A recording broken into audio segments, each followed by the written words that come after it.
ibyishimo n'umunezero musumba kuruhuka mu mutima wera w'isabato wejejwe n'Imana wera sabato musi w'imigisha iminsi itandatu Imana isoza byose kandi byose bisa uwa karindwi iraruhuka mu mirimo yayo yose yakoze itegeka yuko wababera isabato bose bayikunda byuruhuka isabato iyo mana yayo akanya ko kugira ngo maze tuganire hamwe kuko turi ariko bisi habaye idasanzwe kuko iki cyumweru cyabayemo bidasanzwe byatumaga badashobora kuboneka igihe cyose ubwo rero nashatse kugira ngo avanse n'imikino byigwa kuko ibyigwa byinshi kandi tugomba kurushaho gutera intambwe kugira ngo turusheho gusobanukirwa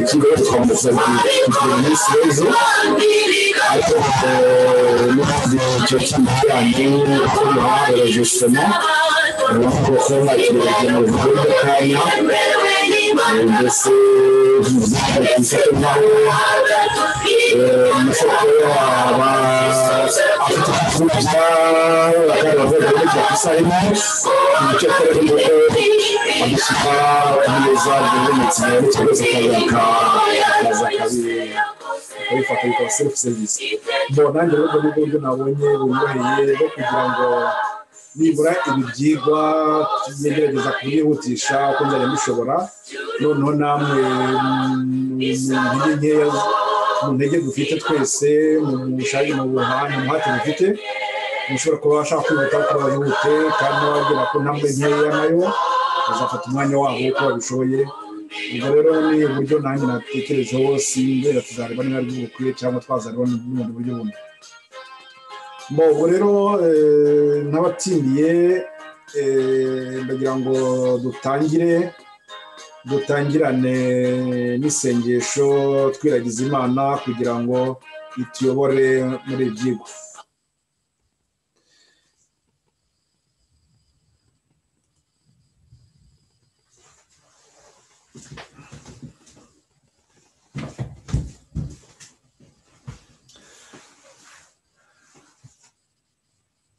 uhimbazwe Mwami Imana yacu kubw'impuhwe n'urukundo tugirira turagushima kubw'aka kanya wongeye kuduha n'ubushake mwamugumya gushyira muri twebwe abari hano tugiye gukurikirana iki kigwa hamwe ari n'abazagikurikiramo mu minsi iri imbere ibyo byose mwami tuzi ko ubushake buva muri twe buba atari twe ubwacu ahubwo niya mbuto ubiba mu mitima yacu turagushima data kubw'imbuto uzagumya kugenda ubiba mu mitima y'abandi n'abari hirya hino ndakwinginga data muri aka kanya ngo uyu mwanya baboneke bazabe hafi yacu ari wowe kandi udugira ibikoresho byawe kugira ngo dushobore kugaburira abari kure n'abari hafi ibyo data wowe uzi bikwiriye ubitwongere kandi ubigeze no kuba bindi babifite inzara n'inyota ubahaze mwami ko bakennye uko babikeneye ari wo bahaza aho bikwiriye ibyo mwami ntashobora kuvugira hayi kubw'ubwenge bukeya cyane wowe uri mu ijuru data ubona bidukwiriye ibyo bitwongera mu izina ry'umwami wacu Yesu amen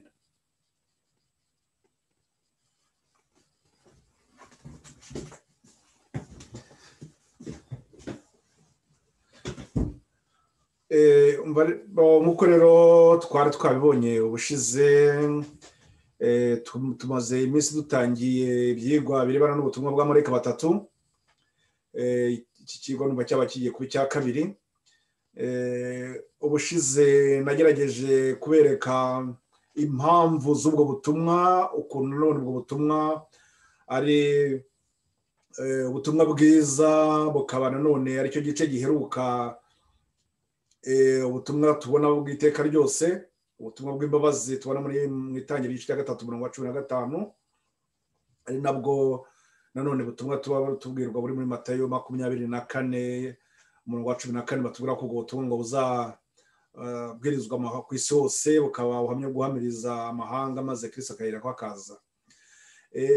Ubwo rero kuri icyo kigwa cy'uko tugira ibyiringiro byo kuzabona umukiza wacu, icyo ni ikintu ngira ngo nanone muri aka kanya twongere tugitsindagire cyane cyane, ariko tugerageza kureba ukuntu icyo gihe cyari cyarateganyijwe cyo kwitegura kugaruka kwa Kristo ugiye kugaruka, ukuntu cyari cyarateguwe kandi kikatubwira ko igihe cya nyuma nikigeze aribwo ko hazaza. Ubwo rero ndagira ngo twongeye kwibukiranya uko twabonye ko Imana itanga umucyo, ubwo ni ukuvuga ngo ubwo butumwa buzaba buje bwa nyuma, ni umucyo Imana itanze, kandi burya ngo umucyo utangwa kubera ko habanje kuba umwijima. Twari twabonye ko hari icyo twita igihe cya nyuma kigeze, igihe cya nyuma, icyo gihe cya nyuma ubutumwa bugomba gutangwa. Twagombye kubaza ngo ubwo icyo gihe cya nyuma ni ikihe?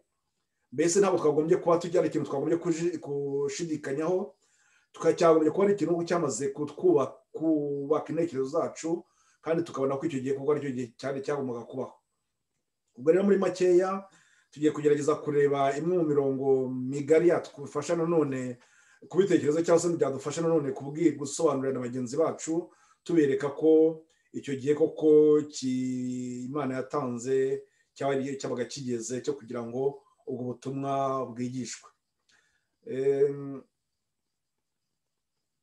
Reka rero nk'uko nanone bisanzwe bibabwira, ubwo ngiye gukoresha uburyo bwa Zoom, ndaza gufata ndakora enregistrement ya video, ubwo namwe mari kuri Facebook mushobora kuza kubona ibyigwa, amagambo tugenda dusoma murayaza kuyabona amaze gukora iyo video, amaze gukira harinye, murabyihangana rero turaba dukurikirana uko twumva gusa ariko tutari kubireba.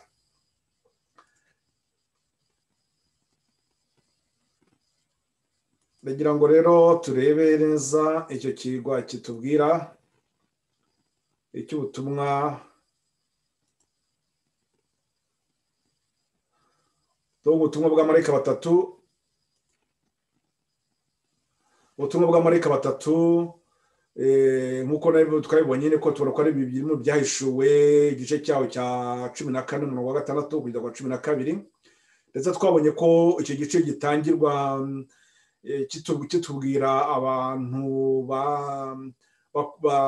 bakurikira umucyo Kristo bayoboramo, abo ngabo bakaba ari byo 144.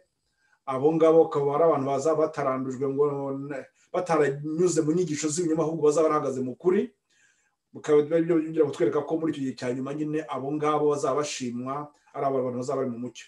Noneho turi kwibonera no kugira ngo uwo mucyo noneho Imana tuyobora mu gihe cya nyuma ari wo butumwa nyine bw'amarayika batatu bo mu gihe 14 ku murongo wa 6 kugera kwa 12. Ubwo butumwa bukaba twarabonye ko nyine ari ubutumwa burangiza, ari ubutumwa bwiza bw'ubuntu bw'imbabazi bukaba buri kurangiza, ari agace karangiza ubwo butumwa bwiza bw'imbabazi Kristo yatugirira. Iyo tubivuze gutyo niba twaramaze gusobanukirwa neza na za ntambwe eshatu, cyangwa za ntambwe eshatu, ubwo tujya twumva ko icyo gihe cya nyuma icyo ari cyo. Noneho twabikira muri wa murongo mugari wo mu itangira igice cya 3:15, tugahita twongera tukabona za ntambwe eshatu, harimo ebyiri za nyuma Kristo zirebana n'umurimo Kristo adukorera, ari umurimo wo kwezwa n'umurimo w'urubanza. Noneho rero ni ukuvuga ngo iyo bari kutubwira ko ngo turi mu gihe cya nyuma, tuba tugomba kwibaza ngo icyo gihe cya nyuma noneho cyavugwaga ni ikihe? Igihe cya nyuma kigeze. Ndagira ngo twibukiranye amagambo twari twasomye ntabwo nkuko nkunze kubikora nta mwasomera aka kanya, ahubwo ngiye cyo nkora nzajya mbaha imbibutsa imirongo gusa ngo namwe mujye mufata kandi muri Bibiliya zanyu mu bisome. Nagira mwibuka amagambo twasomye muri bushize yo muri Daniel igice cya 12 ku murongo wa 14. Oya nako 12 ku murongo wa 4. Munyihangane Daniel igice cya 12 umurongo wa 4. Twibuka ko imirongo yaho ibanza 12 umurongo wa mbere batubwira ko ngo umurimo urangiye ubwo Mikayeli ahaguruka ku ntebe y'imbabazi. Ubwo nuko ngo Kristo uhagurutse arangije umurimo w'imbabazi, igihe cy'imbabazi kirangiye. None uwo murimo rero iyo urangije, ikiba kigiye gukurikira nuko haba hagiye guhembwa abakoze neza. None ngo Daniel icyo gihe ari kubyerekwa yabonaga bimwe atari kubisobanukirwa neza, ariko Imana yamubwiye ngo nabumva icyo gitabo gifatanyije ikimenyetso, ariko ngo ibyo mu gihe cya nyuma noneho ngo abantu bazasobanukirwa, nibwo abenshi bazasoma icyo gitabo, ngo bazarushaho gusobanukirwa, abanyabwenge bazasobanukirwa, ubwenge buziyongera. Nuko rero ndagira ngo turebe icyo gihe cya nyuma kivugwa icyo ari cyo n'impamvu icyo gihe cya nyuma cyabaga kigomba kubaho. Ariko icyo twagombye kongera kureba ubwo icyo ni ukuvuga ngo mu bihe byose byatambutse mu mateka yose mu byanditswe, hari ukuri nko kw'ingenzi kwahishuwe mu byanditswe byera. Uko kuri kw'ingenzi kwahishuwe mu byanditswe byera, twavuga neza ko ari twongeye tukagaruka kuri ya mirongo ya mbere duheraho y'itangiriro 3:15. Turabona neza ko ukuri kw'ingenzi kwahishuwe mu byanditswe dushobora kuba twatanye twareba ziriya ntambwe 3. Uriya murimo Kristo twabanza tukareba nka kiriya kigwa cya mbere se yenda Adamu yari yahawe, ariko kiriya kigwa twabonye ko nabwo gitamuhumurizaga, ahubwo buri gihe cyose hari ibindi yahoraga yiteguza avuga ngo uwo mucunguzi wanjye azaza ryari, atazi ukuntu azanacungurwa. Ibyo byose ari ibibazo yibaza. None tugeze kuvuga tuti yenda se uku kuri kw'ingenzi kwahishuwe mu byanditswe kwaba ari ukuhe? Twabanza kukureba rero muri uwo murimo Kristo dukorera. Ariko muri uwo murimo Kristo dukorera, umurimo wo kuducungura akaba igitambo yawukoze nyine ubwo yari ari ku isi. Umurimo wundi wa kabiri twabonye ko umuntu wo kuba ari gukora umurimo wo kutweza. Ariko ibyo byose icyo biganaho biragana kuri cya kintu cy'uko agomba kurangiza umurimo ya ntambara yatangiye, akarangiza umurimo wo kuducungura burundu. Ni ukuvuga ngo icyaha agitsembyeho burundu. Ni ukuvuga ngo niba twibuka neza iza nzira ebyiri, ni ukuvuga ngo abari muri iyo nzira y'impatanwa iriya Kristo tuyoboramo, iriya nzira ikomeye iruhije, iriya nzira tuba dusabwa kugira ngo tugere kandi tuzagera ku muherezo ryayo, nk'uko twabonye ko muri Matayo igice cya 11 umurongo wa 12 tuvuga ko muri iyo nzira cyangwa se iyo nzira y'ubwami nuburatwaranirwa kandi wirwaniriza ubugisheyemo imbaraga. Murabona ko nyine ni ukuvuga ngo muri iyo mibabaro, muri izo ntambara turimo zose, icyagombye gushyira mu ntekerezo zacu n'icyo cyo kuvuga ngo ibi bintu bizarangira ryari. Baratubwira ko umugabane umwe w'ukuri kw'ingenzi kandi kunejeje bihebuje kwahishuwe na Bibiliya, ni ukuvuga ibyo kugaruka kwa Kristo aje gusoza umurimo ukomeye wo gucungura umuntu. Ubwoko bw'Imana bwabaye mu rugendo bukamara igihe butuye mu gihugu no mu gicucu cy'urupfu, bufite ibyiringiro bishyitse kandi bitera ibyishimo bakura mu isezerano ryo kugaruka kwa Kristo we kuzuka n'ubugingo, ubwo azaba aje kugarura imuhira abe bagizwe ibicibwa. Inyigisho yo kugaruka kwa Kristo niyo pfundo ry'ibyanditswe byera. Kuba umunsi Adamu na Eva bava muri Edeni babogoza amarira, abana kuva umunsi Adamu na Eva bavaga muri Edeni babogoza amarira, abana b'Imana bakomeje gutegereza ukuza kuwa yarasezeranywe aje gutsemba imbaraga y'umurimbuzi maze akabagarura muri paradizo batakaje.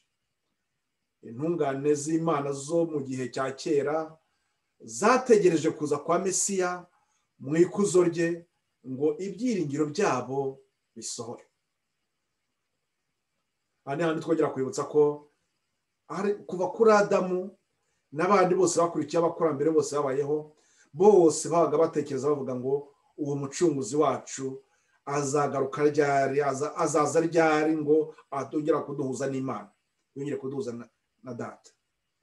Akababaro turimo ko muri iyi si, ubwo ndavuga kubabaga barigeze mu gihe cy'uko akarengane kabaga kamaze kuhaguruka, aka karengane turimo kaza ibyo byose tyo twizeye nuko uwo mucunguzi azaza. No kuvuga ngo rero icyo kintu cyagombye kuba cyaratwaye intekerezo zacu kuva kera cyane kose, twibaza ngo uwo mucunguzi wacu azaza ryari. Twongere duhere kuri rwa rugero rwa bamwe y'ubwoko bw'Imana bari muri Egiputa, buri mu buretwa, buri mu bucakara, amarira yabo ugutabaza babona ko akarengane kabamereye nabi, ngo ibyo byo byatumye Imana nayo ivuga ati koko noneho ko mwumvise mwumva ko ari mukeneye gucungurwa. Uko gucungurwa kwabo nabwo kwari n'ijya binone tubona ya shusho itwereka y'ukuntu twagombye natwe mu gihe cyacu muri ibihe turimo, mu bihera tuba tubona iyi si ko idushaririye, tuvuga ngo ugucungurwa kwacu kuzaba ryari, Kristo azagaruka ryari. Nuko rero ngo uko kuri kw'ingenzi kwihahishuwe mu byanditswe ni uku kugaruka kwa Kristo aje gusoza umurimo ukomeye wo gucungura umuntu. Ibyo byagombye kuba niyo bintu batuvuga ngo byaranze intekerezo z'abantu igihe cyatambutse cya kera. None icyo kintu igihe twibaza ngo uko kugaruka kwa Kristo aje gusoza umurimo ukomeye wo gucungura umuntu, noneho tujya tubihuza na cya kigo twabonye cy'umurimo Kristo adukorera, duhita twumva neza ko ari cya gihe cya nyuma cy'urubanza kiri kuvugwa aha ngaha, icyo gihe cya nyuma, kuko tuzi ko nikirangira ubwo umurimo uzaba urangiye, cyangwa se ya ntambara izaba iri gushyira iherezo. Ni ukuvuga ngo twagombye ubwo noneho uko kuri gukeneye cyangwa kw'ibyo gihe cyiza twifuza, ni uko kuri kuzaba kurebana n'urubanza, nk'uwo twabibonye ko nanone ibyo birebana n'urubanza, iyo twabonye ko nanone ari ubutumwa none buri mu isezerano ry'ibyiringiro n'umunezero. Iryo sezerano rikaba ari uko igihe Umukiza ngo yari hafi gutandukana n'abigishwa be, yabahumurije mu mibabaro yabo, abasezerana ko azagaruka agira ati ntimuhagarike imitima yanyu, mwizere Data, mwizere Imana kandi nanjye munyizere. Niyo ngira ngo mu rugo rwa Data harimo amazu menshi, ngiye kubategurira ahanyu, kandi ubwo ngiye kubategurira ahanyu nzagaruka mbajyane iwanjye ngo aho ndi namwe muzabeyo. Ni amagambo tubona muri Yohana 10:1 kugera kwa 3. Mu mwana w'umuntu ubwo azazana n'abamarayika bose afite ubwiza bwe, nibwo azicarana ku ntebe y'ubwiza bwe, amahanga yose azateranirizwa imbere ye. None ni amagambo tubona muri Matayo ku gice cya 25 ku murongo 31. Ayo magambo muzayasoma muzabona, mwahita mukomerezaho n'andi mateka mukumva neza ibyo kigo ko ireme ryacyo. Iryo sezerano ry'ibyiringiro n'uwo munezero wo guhumurizwa, ni ukuvuga ngo niyo kintu none twagombye kugira dute, twagombye guhoza none mu ntekerezo zacu. Twongere twibuke byane nababwiye ubushize ko umucyo wose Imana yagiye itanga, iyo tugiye tuwuhuza tukagenda tuwuhuza n'uwundi tuwuhuza n'uwundi, bituma dushobora kubona noneho koko kumva neza igihe turimo cyo gihe turimo. Bityo ndetse ni ukuvuga ngo muri isezerano ry'ibyiringiro n'umunezero, uwo munezero warushaho kuba mwinshi ari uko nanone tuhuje n'ibindi bihe byatambutse, tugenda tuvuga tuti koko dore ibyabaye, dore kandi uko Imana yabikoze. Ndetse ibyo ngibyo ni ukuvuga ngo bikarushaho kutwereka, kuduhamiriza neza no gushyira ibyiringiro bihamye muri twebwe yuko uwo mucunguzi wacu koko igihe cyo kuza kwe kigomba kuba iryo sezerano ryo kuza kwe byagombye kuba ikintu kigomba kutwubaka duhora dutekereza buri gihe cyose. Kugaruka kwa Yesu rero ibyo byiringiro bihoraho kwakomeje kubera abayoboke be ibyiringiro bihoraho mu bihe byose.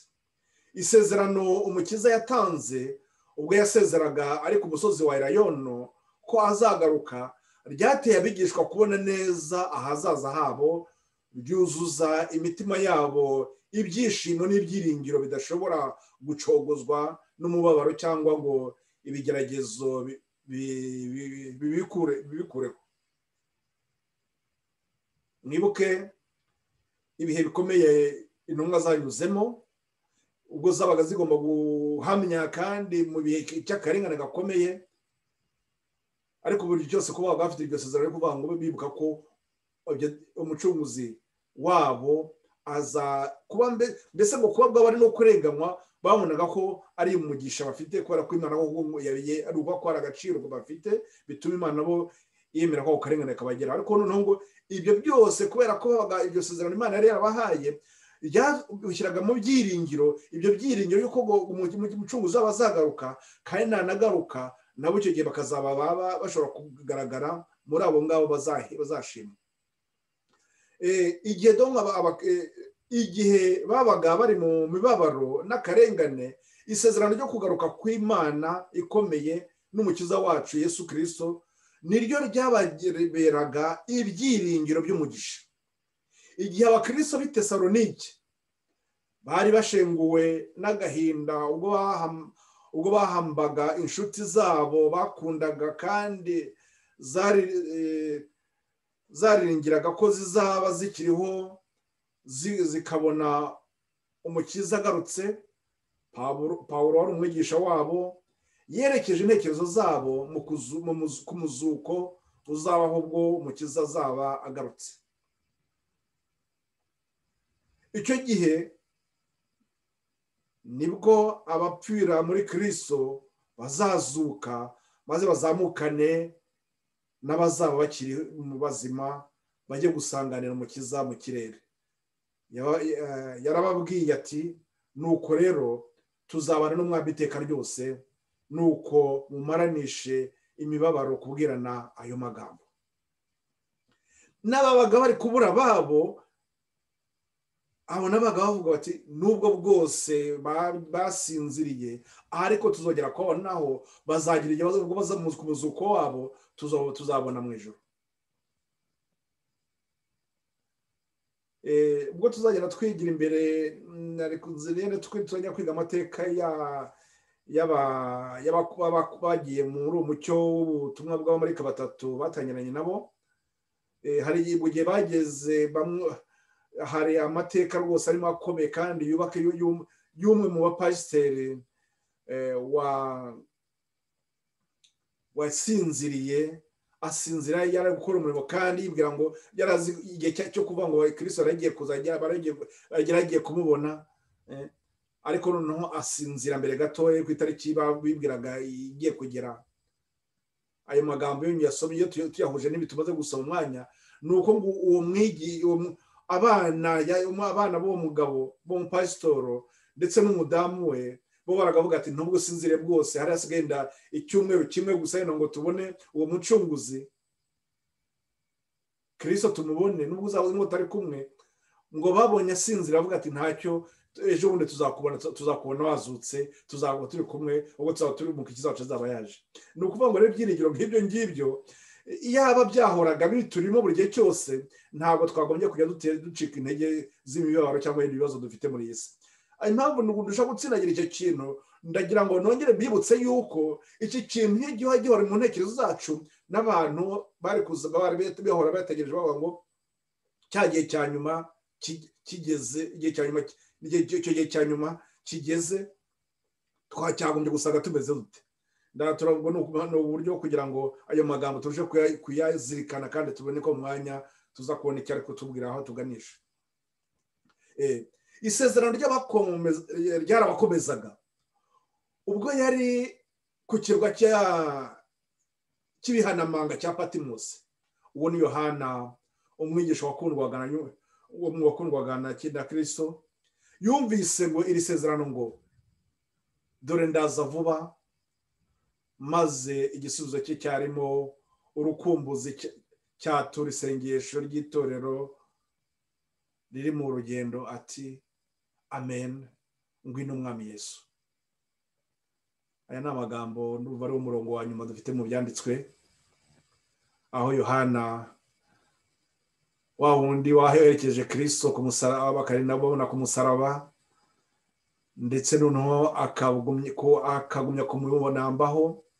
Uwo ngo Yohana wararenganijwe maze akagira n'ubwo Imana imuhana none mu butumwa bwa nyuma buheruka bwo kwandika ibyahishuwe, maze ngo uko mubona asoza icyo gitabo yasoza mu byanditswe byera, ngo iryo sezerano ubwo yari ariko bugirwaho ku kirwa cy'i Patimosi, yumvise iri sezerano ngo dore ndaza vuba, maze igisubizo cye cyarimo urukumbuzi cyatura isengesho ry'itorero riri mu rugendo ati amen, ngwino Mwami Yesu.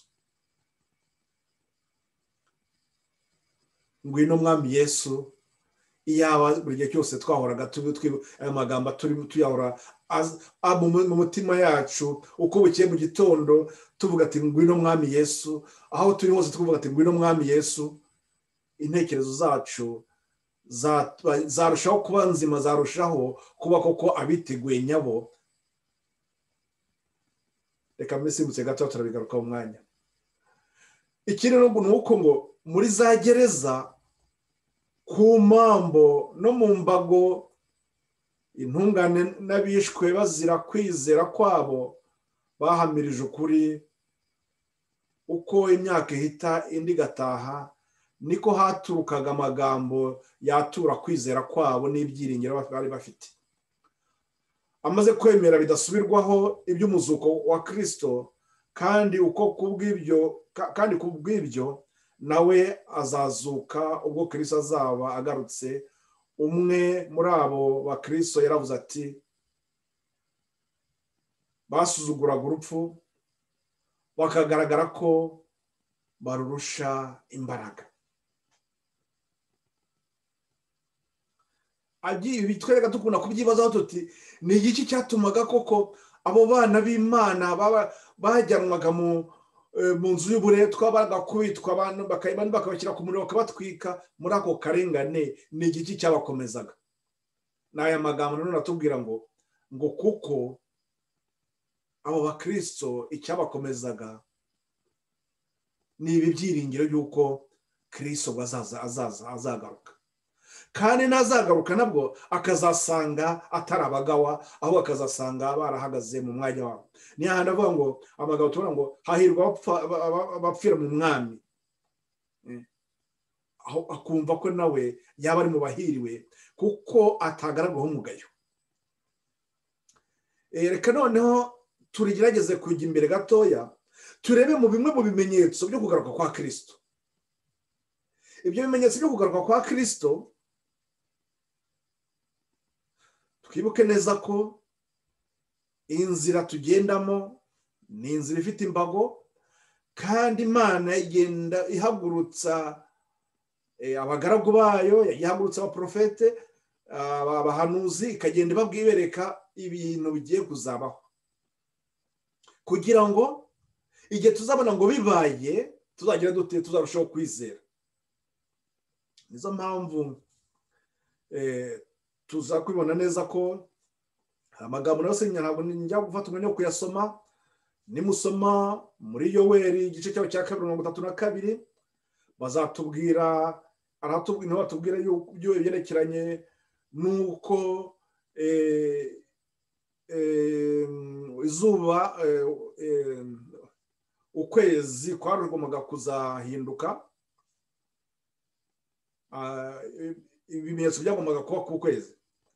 No muri Matayo ku gice cya 24 na Mariko 13 ubwo turabisoma gatoya, ndetse no mu byahishuwe murabona ko dufashe igitabo cya Yoweri igihe byatangiye cya mbere, abatubwira ibyo bimenyetso byo kuzuba, no ku kwezi ubwo nko mu myaka ya hafi 2500 mbere yuko bijye uko biba ubwo Yoweri akabintu yarabibonye Imana yarabimweretse noneho mu gihe cy'intumwa nabwo Matayo mu gice cya 24 umurongo wa 29 akabyandikaho Mariko 13 umurongo wa 24 nawe akabivugaho Luka 21:25 ibikaba bya nyine Yesu yari kuba abigishwa babwira ibimenyetso bigomba kuzaba maze na Yohana tubonye umwanya mu byahishura no gice cya 6 umurongo wa 12 akongera kuvuga kuri ibyo bimenyetso. Murabona ko igihe cyose Imana yagumye kugenda ishyira mu mitima y'abana bayo icyo kintu cyo kuvuga ngo cyo kugaruka kwa Kristo ugomba kuzaza icyo gihe cyanyuma kigomba kugera cyo cyagomba gukora gitekerezwaho.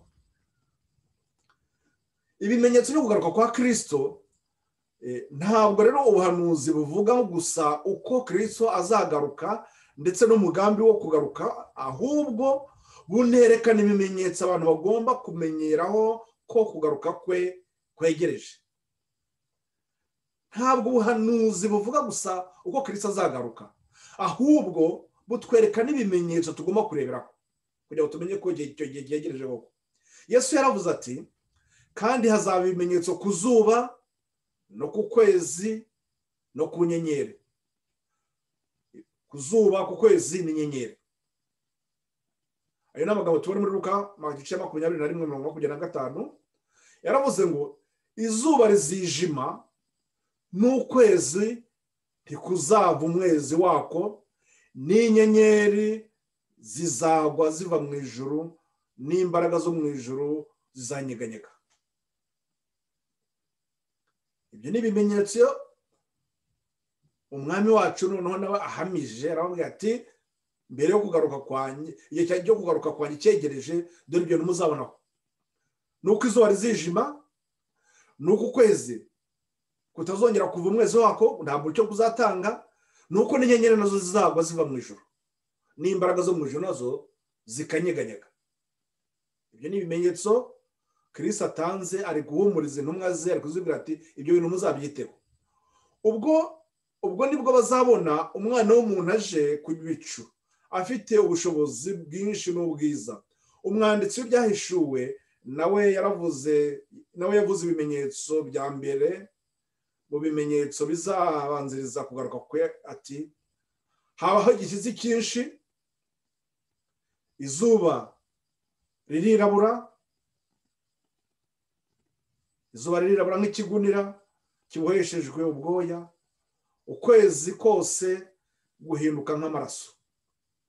Iyo ni amagambo yo byahishuwe igice cya 6:12. Twongere twibukire neza muri ibyo bimenyetso duhawe twabwiwe ibyerekeye n'izuba, tubwiwe ibyerekeye n'ukwezi, tubwiwe n'iby'inyenyeri ndetse tubwiye ko nabwo ngo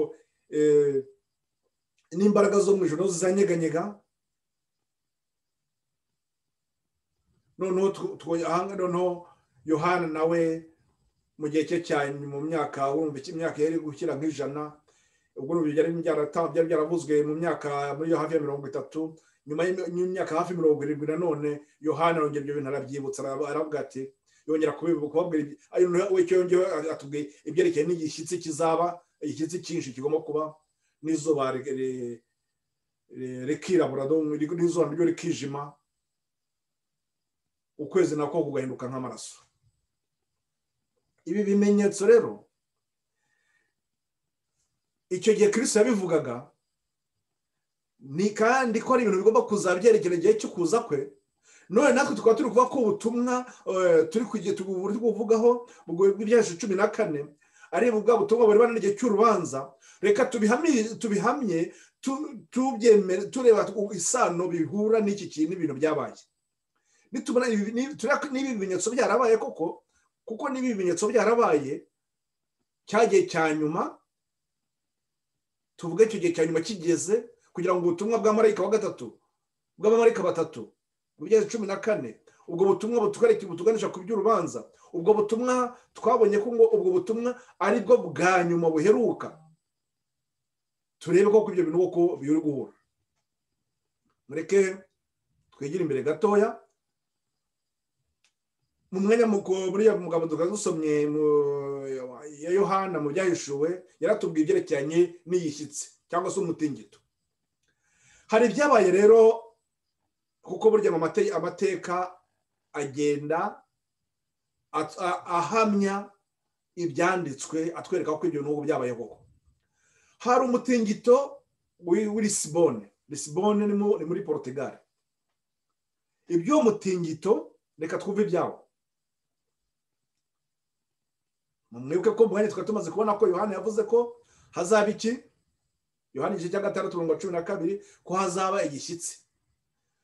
Ibyo bimenyetso byagaragaye mbere y'itangira ry'ikinyejana cya 19 mu rwego rwo gusohora k'ubuhanuzi mu mwaka w'1755 habayeho umutingito w'isi ukomeye bikabije utarigeze ubaho. Mu mwaka w'1755 ndumva mu mwanya wane nabonye ko reka ni ku itariki muri uwo mwaka w'1755 habayeho umutingito w'isi ukomeye bikabije utarigeze ubaho.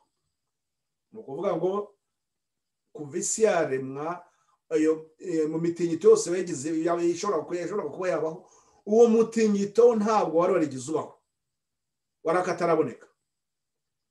Nubwo uwo mutingito uzwi ku izina ry'umutingito w'Lisbonne wageze ku gice kinini cy'umugabane w'Uburayi, Afurika ndetse na Amerika. Wumvikanye kandi na Greenland mu burengerazuba bw'Ubuhinde, ku kirwa cya Madeira muri Norvege, muri Suwede, mu Bwongereza no muri Ireland. Wakwiriye ahantu hafite ubuso buruta kilometero kare miliyoni 10. Muri Afurika uwo mutingito wabaye mwinshi cyane nko mu Burayi. Umugabane munini w'umujyi wa Alger muri Algeria warasenyutse, kandi umudugudu muto wari hafi cyane ya Maroc wari utuwe n'abantu bari hagati y'ibihumbi 8 n'10 wararigise urazimangatana burundu. Umuraba ukomeye warengeye inkengero za Espagne na Afurika maze urengera imijyi, bityo wangiza byinshi cyane. Uyu mutingito w'Lisbonne ubu ngubu ubwo dufite ubushobozi bwinshi bwo kuba twareba amakuru yabyo, abagera bashaka kujya kuri internet rwose mugashyiramo umutingito w'Lisbonne mukabonamo amateka yawo ukomeza. Ibi bintu kuvuga ngo ni ibintu byabaye biri gusoza iki? Biri gusoza bimwe muri bya bimenyetso biri gutwereka igihe cya nyuma. Aha ngaha tubonye ko byabaye ryari mu 1755. Niyo byaraye mu 1755 biratuganisha gutekereza tukareba neza no kuvuga ngo cya gihe cya nyuma kigeze cyo kugira ngo ubutumwa buvugwe. Aho se ntabwo byabira aho hafi, ubwo no kuvuga ngo uwaba ari mu gushakisha yavuga ko yatangira gutekereza ati yenda biri hariya hafi, bigenda tuzabibona muri hafi muri uyu mwaka w'1755. Icyo ni ikintu, ni bumwe mu bahanuzi busoye ubwo by'umutingito. Reka turebe nanone ibiki nanone kwijima kw'izuba n'ukwezi. Urumva nyuma y'imyaka 25 ibyo bibaye, nyuma y'imyaka 25 habaye cya gishyitsi cya Lisbonne, nibwo habonetse ikindi kimenyetso cyavuzwe n'ubuhanuzi ari cyo kwijima kw'izuba n'ukwezi. Icyatumye kandi icyo kimenyetso kirushaho gutangaza nuko igihe cyo gusohora kwacyo kwari kwaravuzwe neza. Mu kiganiro Umukiza yagiranye n'abigishwa be ku musozi wa Elayono, amaze kuvuga iby'igihe cy'akaga itorero ry'Imana rizanyuramo, ariyo myaka 1260 y'itoteza ryakozwe n'ubupapa, nyamara akaba yarasezeranye ko icyo gihe cy'umubabaro kizabagirwa kigufi, byatumye avuga ibyagombaga kubanziriza kugaruka kwe, kandi avuga n'igihe ibimenyetso bya mbere byagombaga kubonekera. Ariko aratuvuga gutya ngo ariko muri iyo minsi hanyuma y'uwo mubabaro izuba rizijima n'ukwezi ntikuzaba umwezi wako. Iyo minsi cyangwa imyaka cyangwa 1060 yarangiye mu mwaka w'1798. Tubonye iki? Tubonye no undi mwaka nanone 1798. Umwanya twabonye umwaka 1755. None hano nabwo duhawe umwaka w'1798 ari wo wabaye warangiranye n'imyaka 1260. Imyaka ubupapa bwari bufite bwo kugira bwo bwari bwarahawe wo kurenga mu gihe cyabwo bwisanzura butegeka isi ko bishatse. Iyo myaka y'1760 tubona muri Daniel igice cya 7 umurongo waho wa 25, ndetse tubona n'ahandi hari ibyigwa byinshi tubona no muri mu byahisho 13 na 12 byose tubibonaho. Ariko kandi ndiba ko uyu mwaka nabwo twigize kurebaho, twigize kuvugaho ubwo nabahaga uruherekane rw'ubuhanuzi bw'imyaka 2300. Nabwo uwo mwaka tubona neza kuri icyo kigwa, tubona ko uwo mwaka 1798 hari icyo cyari icyo gihe ubupapa bwari bwahambuwe ubushobozi bwari bafite, ubwo Papa Pio wa gatandatu yafungwaga na Napoleon watumye umujenerali we Berthier akamuvana i Roma akaza bakamufungira i Valence. Donc urumva ngo yamyaka ahangaha tugiye kubona noneho iriya tariki ubwo uriya mwaka 1760 ndabona ukuzirikana nako imyaka 1760 irangira no mwaka 1798 bwo kuzirikana no mwaka 1798. Noneho bakatwa ko ngo itoteza ryasaga n'iryahagaze mu myaka nka 25 mbere yaho. Nuko Kristo yabivuze, nyuma y'iryo toteza izuba ryagombaga kwijima. Ubu buhanuzi bwasohoye kuwa 19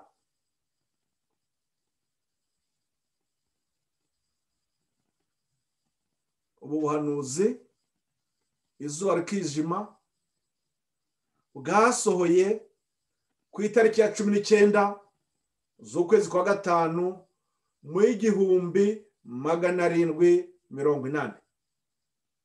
Yenda bari kuri Facebook n'uvuye imyaka yenda mwajya mufata gabo kugira mu kayandika hano kugira ngo muze tuze kubona neza iyo kintu, ariko n'ubundi umwanya muze nimara kwihereza murayibona neza. Nuko hari ikintu ngo twabonye iriya myaka 1755 igishyitsi cyabaye kiri Lisbonne. Noneho tubonye none iriya tariki ya 1780 ubwo izuba ryizimaga. Noneho ubwo iyo tubikurikiranye tukabona uriya mwaka waje gukurikira 1798 ari wo guhura n'iriya imyaka iriya gihe kirangira ry'igihe cy'akarengane cy'imyaka 1760. Iyo myaka ubwo turajya kuyihuza, turabona ko muri kiriya gihe cyegeranye hariya hari ibi bya bimenyetso ko Imana yari yaratanze byagombaga kugira gute ku muntu wakurikiranye ijambo ry'Imana kwagumye kubishyira mu ntekerezo ze. Murumva ko byagomye kugenda bite? Uwari kubibona bibaye we rwita avuga ati bya bintu koko uko Kristo yabivuze birasohoye. Ariko twongere twibuke cya kintu cyuko ngo abantu akenshi intekerezo zacu tuzishyira ku bidafite umumaro, ku buryo n'ibyo ngibyo byanditswe biri gusohora ngo rimwe na rimwe tuba tutari kubona neza impamvu zabyo.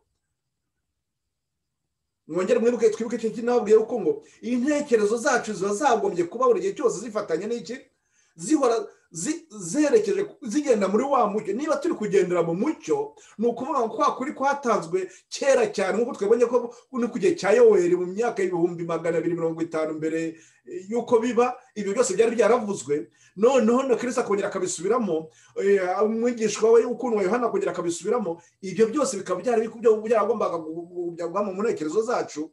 Ariko kubera ko Satani yaragize ate, yari yarateye ikintu cy'urudubi, ntabwo abantu barakiryibuka. Twongera twibuke yuko hahana cyari kibaye nuko hari hamaze gushira imyaka 260 abantu bari hehe, bari mu gihe cy'umwijima, bari munsi y'ubutegetsi, munsi y'inyigisho z'i Roma. Ibyo byose barabyibagiwe, uko kuri kose baraguteye ko ntacyo bakibuka. Murumva ko hari ikibazo cyari gikomeye. Reka tujye imbere gatoya turebe ikindi kintu. Uwo munsi w'umwijima wo ku itariki ya 19 z'ukwa gatanu mu 1780 wabaye amayobera, ndetse ubu igitangaza kitigeze kubaho. Umwijima utaboneka, umwijima utabona uko usobanurwa wakwiriye ijuru ryose n'ikirere cy'igihugu cy'Ubwongereza, Nouvelle-Angleterre. Ubu umuntu wabibonye wabaga muri leta ya Massachusetts avuga iby'uwo mwijima muri aya magambo. Aravuga ko mu gitondo izuba ridomo ryararashe bisanzwe, umucyo uratangaza, ariko mu kanya gato ririjima. Ibintu byaramanutse, ibicu byaramanutse byegera hasi, maze biturukamo umwijima uteye ubwoba. Ibyo bicu bimaze kugaragara, imirabyo yahise irabya, inkuba zirakubita, maze hagwa imvura nkeya. Ibyo ntabwo nagumya guhera gusoma ibindi bikurikiyeho, ariko nuko gusa ngo icyo gihe cyabagiye ko cyabateye ubwoba cyane. Ngira ngo ibi byo turi kubona ko ari imvura koko yari iri kugwa, ndetse n'umwijima. Hari igihe nigeze kujya tuganira n'abana, ndetse tuganira n'abana mu buryo bugaragara, tuvuga ati akazuba kakaba akazuba ka mu masaha 4 kuntu kari akazuba keza. Buri wese yumva ashaka kota ako kazuba. Nagira ngo dutekereze ku kintu kimwe. Ngaho ne dutekereze ako kazuba ka saa 4 akazuba keza, tukicayeho hanze, turagumye turiganira cyangwa twigire mu bindi byacu turiganiriye. Ka kazuba karakomeje, bigejeje saa 6 karacyari ka kazuba keza, bigejeje saa 7 akazuba ni ka kazuba keza. Nge ndibwira ko bitangiye kugira mu amasaha saa 6, ndetse bamwe batangira kwibaza ati bigenze bite, ati kwa kazuba twumva kagumya kuba keza kandi ko tubona bitahindutse.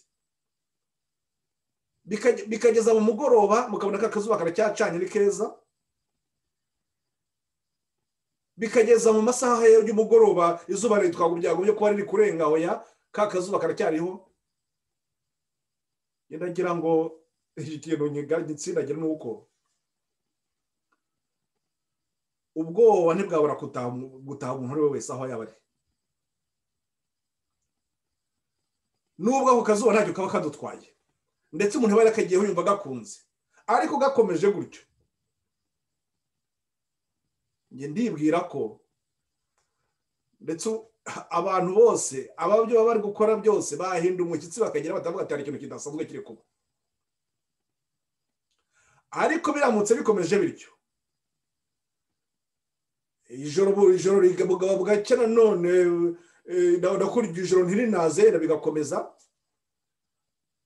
ukabona nta kintu kibaye kindi bwa bwoba bwongera bwa bwoba bugashira none abantu bakagera bakamenyera avuga ati atubwene nuko byagombaga kugenda atubwene hari igihe cyagombaga kubaho tugenda twihorera mu kazuba keza gusa ariko noneho yari ikintu kiba ushobora kuba wahuza n'ibyanditswe uwo nguwo uburyo usoma ijambo ry'Imana we aba yamaze kubona yamaze kubona ikiri gukorwa ariko ku wundi aba yibare undi we bavuga ati atahubwo ibintu byarushaho kuba byiza tumerewe neza. Ni nako rero ugutungwa kw'abantu kujya kuba mu gihe cya nyuma. Icyo gihe cya nyuma kigeze nicyo dukore turi kugira ngo twongere dutsindagire. Icyo gihe cya nyuma cyari kigeze ni cyari ikihe cyangwa se ko abantu bagomba kukibona gute mbese bagombaga abantu bari bakigombaga kukitegura bagomba kagifata nk'aho ari ikintu koko gishyashya gikomeye. Abo bari hehe? Bari mu biki? Reka nongere mbereke icyo gihe cya nyuma bibutse ya matariki twabonye he haruguru kuri taburo. Ubwo mwebwe ntabwo uri kwibona bari kuri Facebook ariko munaza kwibona nyuma nimara kwiboherereza. Tubona ko nongere garuka kuri wa mwaka w'1998 twaje kubona ko muri ya myaka twari dufite 1755 igihe habaye cya gishyitsi cy'i Lisbon. Twabonye n'uriya mwaka w'1780 ubwo izuba ryijimye. Muri iyo myaka yose n'uyu mwaka w'1798 wo icyaha twongeye guhamywa cyane nuko cyari igihe cy'umwijima rurangiye. Ni ukuvuga ngo igihe cy'umwijima cyakirarangiye tugiye kugira gute? Tugiye kujya mu gihe cy'umucyo. Nizo mpamvu iriya tariki noneho 1798 iyo noneho kuko duhita tubibona neza ko cyagiye cy'umwijima cyari igihe cyari kirangiye ahubwo twari tugeze dute? Twari tugiye gutangira mu gihe cy'umucyo. Ni ukuvuga ngo ya myaka yindi yose ya mbere yari ibimenyetso biri gutwereka ko icyo gihe cyegereje. Mbese hari ikindi gihe tugiye kwinjira kiri gutegurwa ariko noneho iriya tariki y'1798 iyo noneho ikaba ariyo murongo rwose utwereka neza yuko ariyo tariki yari yo y'igihe cya nyuma. Icyo gihe cya nyuma cyari kigeze cyari cyo. Icyo gihe cya nyuma cyari kigeze niba mwibuka uko twize uburyo Imana itanga umucyo ibyo naberetse ligne de réforme. Mwibuke ko ngo icyo gihe Imana itanze umucyo yohe nuko hari marayika wa mbere mbese abatangiye umurimo. Ubwo twareba noneho ubwo twibukiranye amatariki twongera tuyibukiranye nuko ku itariki ya mbere cya gishyitsi cyawe ku itariki ya mbere z'ukwezi kwa 11 mu 1755 nicyo gishyitsi cy'i Lisbon nk'uko cyabaga kiri ku none mu gusura kw'amagambo twabonye muri Luka igice cya 21 umurongo wa 25. Ndetse tukabona noneho twayibona no mu ntambara ikomeye intambara ikomeye angana bahaye mu Gifaransa ariko ubwo ni muri cya kigwa nababwiye tugomba gushaka kuzirebaho ya chapitre 17 cya gice cya 17 nicyo mushaka kubonamo amagambo nanone aha ngaha kuri mu Gifaransa muri tragédie des siècles cyangwa intambara ikomeye mu Gifaransa ni muri kuri page ya 329. Tukongera tukabona ko noneho ibyerekeranye nuko kwijima kw'ukwezi nabyo kwijima kw'izuba n'ukwezi nabyo tubibona muri Mariko igice cya 13 umurongo wa 10 mu ntambara ikomeye ubwo twayibona kuri page ya 330. Ubwo muri cya kigwa nk'uko nababwira none ya cya kigwa cya 17 niho amagambo tuyabona. Ndetse muri biba bihamye wanjye ndi kubasomera nabwo page yabwo turayibona neza tubihuze.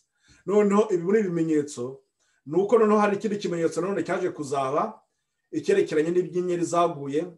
izo nyenyeri zo bavuga ibyo zaguye ntabwo ari inyenyeri zo mu bumbe ko tuzizi ahubwo n'ibyo bita les météorites. Izo meteorite ibyo byaguye ku itariki ya 13 z'ukwa 11 mu 1833.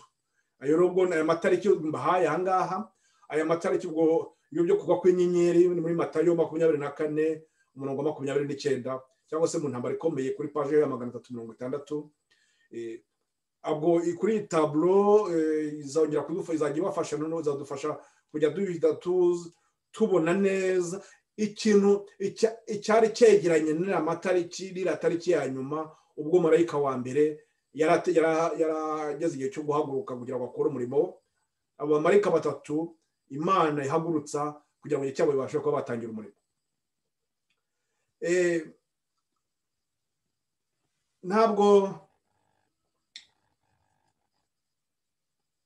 Ntabwo turebe ibindi byinshi cyane, ahubwo ndibwira ko dushobora kuba twahagararira ahangaha, ahubwo mu kindi kigo kiza gukurikiraho tukazareba uko muri icyo gihe cyari kimeze gutyo, tukazatangira tukareba neza uburyo uwo mucyo wari utanzwe abagombaga kwakira, noneho tugatangira kugira ngo dushobore kureba neza za ntambwe. Mwongere mwibuke ukuntu twabonye ukuntu umucyo utangwa, uwo mucyo utanzwe twabonye ko ngo habaho ikintu cyo kujijuka, ubwenge bukiyongera. No kuvuga ngo mu buryo tugiye kuzareba tukavuga ngo ubwenge mbese bwiyongereye gute kuva muri mwaka 1998. Noneho tukazareba nanone uburyo ndetse wahawe ubwo butumwa. Mwibuke ko ku gice cya 18 mu ntambara ikomeye, igice cya 18 kitubwira by'ukuntu umuntu yahawe ubwo butumwa. Noneho ubwo ntari dushobora kureba byamugendekeye bite, ni gute yashoboye kwiga kugira ngo ashobore gusobanukirwa, n'ubuhe buryo yakoresheje. Ibyo nabyo bizadufasha ndetse bizaba inkingi natwe kugira ngo dushobore kwitekereza neza uburyo natwe dushobora kwiga ijambo ry'Imana. Ariko mu mwanya nabwiye ko biriya byose byari byabaye mu 1780 cy'umwijima, munsi w'umwijima, kuri ya tariki ya 19 z'ukwa gatanu. Bira nkuko nabwiye ko Yoweri yarabivuze mu mateka iyo tariki yiswe umunsi w'umwijima. Guhera mu gihe cya Mose nta gihe kigeze kibaho cy'umwijima ukomeye kandi wamaze igihe kirekire ukanatwikira ahantu hanini nk'uwo. Uko uwo munsi wari umeze nk'uko byavuzwe n'ababonesheje amaso yabo, ni ukwirangira kw'amagambo y'umukiza yari yaravuzwe n'umuhanuzi Yoweri wari warabyanditse mu myaka 2500 mbere y'uko ibyo bisohora. Yoweri yari yaravuze ati izuba rizahinduka umwijima n'ukwezi kuzahinduka amaraso, uwo munsi mukuru w'Uwiteka uteye ubwoba utaraza. Ibyo ni bya bimenyetso tumaze kubona byagombaga kubanziriza kuza kwa Kristo, kandi ibyo bimenyetso noneho ngo bikaza biri kutwereka cyagiye cyanyuma cyari cyo.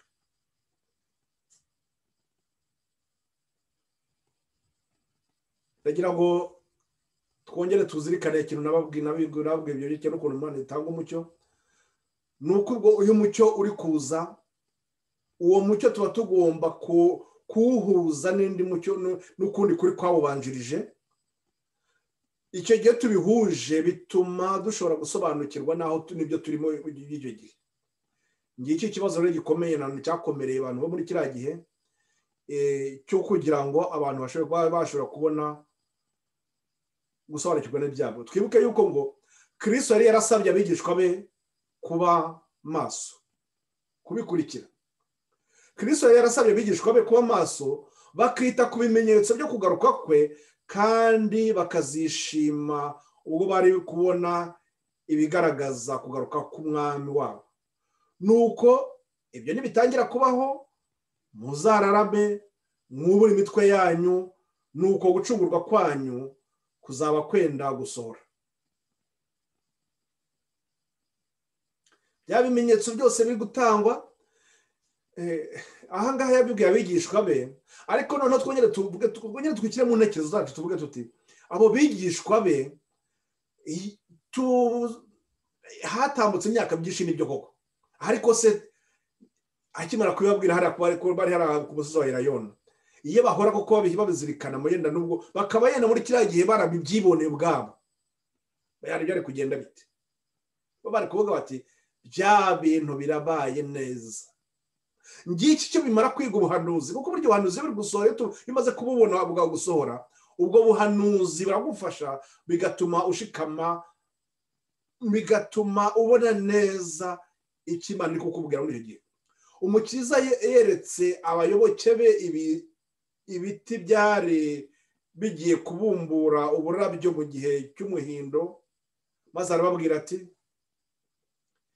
iyo bimaze gutoha murabireba mukamenya ubwanyu ko igihe cy'impeshyi kiri bugufi.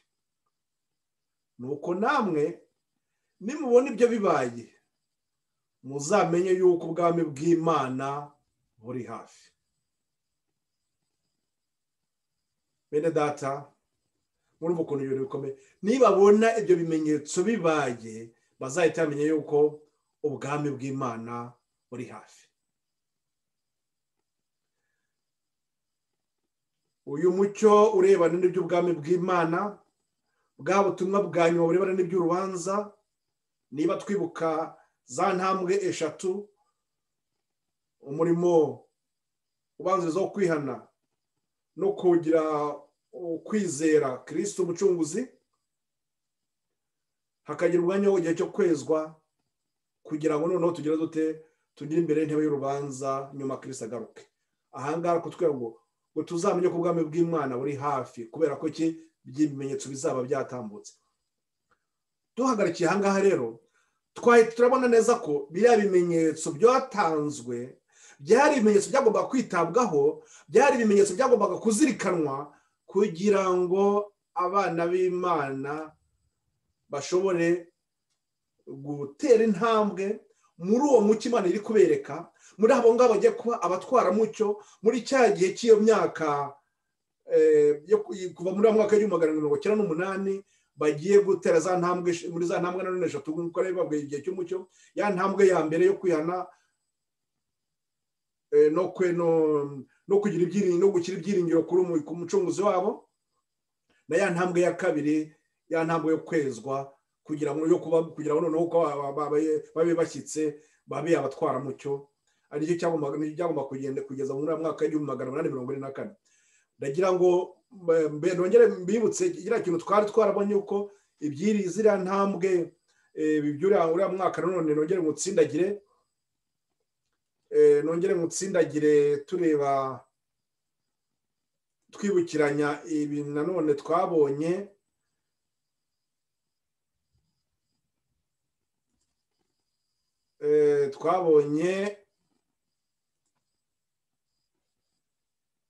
Iyo tubitsindagire igihe twari kibonyeho aya matariki kongera kuyazirikana, ari n'amatariki naberetse by'umyaka y'2300. Tuzirikane yuko icyo gihe cy'imyaka 2300 cyari igihe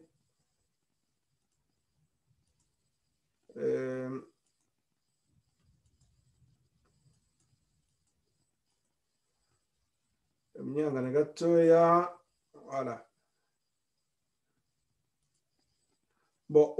twarabonye neza ko ibi byerekeye n'iby'imyaka 2300 hari iriya myaka 46, iri hagati yo kuva mu 1898 kugera mu 1844 ko hari habaye bwa butumwa Marika wa mbere Marika wa kabiri bikaba ari kiragiye nyine Imana yari yatanze cyo kugira ngo wa murimo w'ubugorozi cyangwa se ubwo mucyo Imana itanze icyo gihe umucyo uzaba umaze kujya gutanga umusaruro. Uwo musaruro nibyo nababwiye ngo abo ngabo bagiye kwitwa iki, bagiye kwitwa abatwara mucyo. Abo batwara mucyo rero niyo bagiye kugira bate, bagiye gukora wa murimo wo kuyobora abantu mu nzira yo kwezwa, yo kugira ngo bitegure iki, bitegure kwakira umucunguzi wabo. Cyagiye cya nyuma tubwirwa cyuko tugomba kuba twiteguye kwakira Kristo. Abo ngabo bagomba kwitwa abo ngabo bagomba gutegereza uwo mucunguzi wabo, bamutegeranyije muri ibyo byiringiro, kandi none bafite ya nshingano y'iki, yo guhamagarira abandi kuva mu mwijima bakaza mu mucyo, bakaza kwitegura umucunguzi wabo Kristo yo kugaruka. Akongera bakibutsa abantu mu gukora igihe cy'imbabazi nacyo kiri kugira ngo kiri kurangira. Ngaho rero bene data, ahangana tugira kumva neza, tukumva babandi bavuga ngo abo bategereje, cyangwa se mu rurimi rwa kizungu bavuga ngo advent, cyangwa se twavuga mu rurimi tumenyere kuvuga ngo abadventiste. Abo ngabo bategereje ntabwo ari ukuvuga ngo ni izina dufata, ntabwo ari izina duhabwa twiyandikira, ahubwo n'ubwo buryo bwo kuba koko iyo mibereho ko kwigaragaza yuko ahubwo utegereje. Mbese ibyo nawe ufite bya byiringiro byo kuvuga ngo Kristo ko agiye kugaruka, ni ukuvuga ngo wagombye kubona none ariya matariki twahawe, kirege cya nyuma twahawe, tugomba kuba tuzi icyo biri kutubwira, tuzi impamvu zabyo. Ni ukuvuga ngo buriya butumwa bugiye bwara mu 1798 nibwo bugiye kuzatanga kiriya gihe cy'imyaka 46 yo gutegura abatwara mucyo, bikarangiza n'umwaka w'1844. None muri uriya mwaka w'1844 nk'uko twabibonye kuri Imana yatungagaho urutoki, uriya mwaka no tugatangira cyagiye cyane mu igihe cy'urubanza. Icyo gihe cy'urubanza nibyo nababwiye yuko ngo iyo bigeze hariya nta kindi kintu, icyo gihe cy'urubanza no kuvuga ngo abana b'Imana bagomba kuba baramaze kugera ku rugero kugira ngo igihe cy'urubanza, ahubwo Kristo avuga ati abangaba koko nabanjye. Mbese ni ukuvuga ngo iyo sano yagombye kuba ari isano koko yihamye nyayo, dufite isano ihamye na Kristo, kugira ngo Kristo ashobora kuvuga ati abangaba koko nabanjye, none ngo adutambutse iki, atuvuganire kuri icyo gihe cy'intebe y'urubanza, dutambuke noneho ubwo tube abashobora kuba baraganwa nawe. Tugarukiye aha ngaha, ubu turazasubukura tureba ibyerekeranye n'ukuntu icyari gikenewe, icyo buriya butumwa bugamije bugiye guhera mu 1898, kuko nicyo twari tugamije uyu munsi, twari tugamije kugira ngo iriya tariki 1898 tubone ko ariyo tariki n'ubundi Imana yari yatanze, ariho ubwo butumwa agomba gutangirira. None ubwo butumwa bwa nyuma bw'ibyahishwe 14, umurongo w'ubutumwa bwa Marika batatu, ubwo butumwa no tukareba neza icyo bwari bugamije, nicyo ubwo tuzarebaho ubutaha, nicyo mu kigo kizakurikira iki ngiki. Imana igumye kubagira neza, mukumye mushikame aho muri hirya hino, mugumye mugire umwanya wo ku ishyaka ryo gukurikirana no gusobanukirwa umucyo Imana iduha, kuko bitagenze bityo ingorane zaba ziri imbere yacu, natwe twaba tugiye kumera nk'abariya bose babonaga biriya byose byatambukaga ariko ntibabyiteho, kandi ariho agakiza kabo gashingiye. Nuko rero bene data, tugire umwanya uhamye kandi dushake igihe gihagije cyo kugira ngo ibyo byose turusheho kubisobanukirwa. Ndabasabira nk'umwana w'umuntu, ntabwo ibyo mukeneye cyane Imana nibizi kurusha uko mbibona, ariko ntabwo nabura kubahoza ku mutima, guhora kubwa nanjye mfata akanya nk'aka ngaka, nuko mba nimva ko byagumye kubagirira akamaro.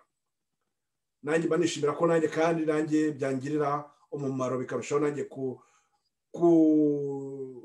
kumpa gushikama, ndetse nanjye bikarushaho gusobanukirwa yuko iyo ndi kubyiga gutya, birushaho nanjye gutuma nshikama muri mu mahame Imana iduha, uyu mucyo Imana tuyoboramo, uyu mucyo tukawugira uwacu koko, kugira ngo dushobore kuzagera muri iki gihe cya nyuma, dushobore gutambuka muri iki gihe cya nyuma, maze Kristo nagaruka azasange koko turi abagaragu beza bashobora kuraganwa nawe.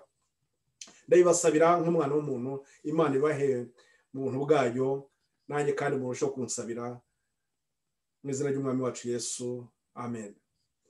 Mureke turangizanye isengesho, ubwo abana nabo tuzakomezanya tuzakomeza ubutaha kuri iki kigo.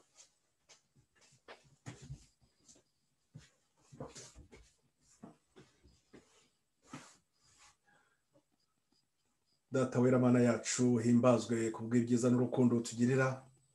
Turagushimye Data kuko utajya udutererana, buri gihe cyose uragumya kutureba uko turi, turatuzi, uraturondora ukatumenya, uzi intege nkeya zacu, ubujiji bwacu dugumya gutuma tudashobora gusobanukirwa n'ijambo ryawe. Ibyo byose Mwami wabibonye, ariko uri mu ijuru Mwami utugirira neza, ukarushaho kutuguyaguya, ukongera ukatwereka inzira yawe ku buryo butomoye, ku buryo tugishobora kuyibona neza, ndetse tuzi ko ari byo mpamvu ushima ko akanya nk'aka kabaho, ukararika abana bari ku mpande zitandukanye z'iyi si.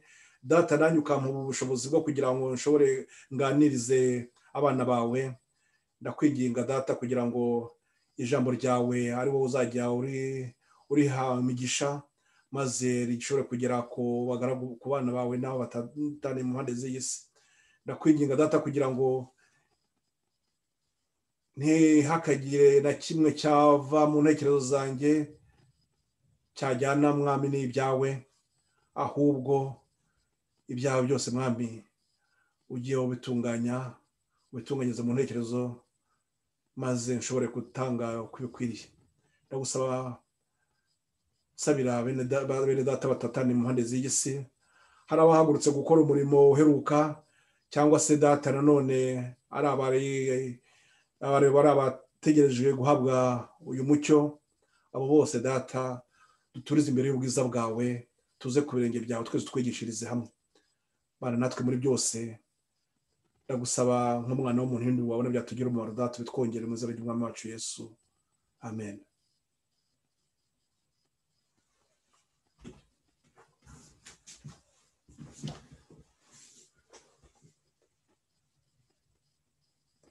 Murakoze rero, ubwo tuzongera mu masaha yandi.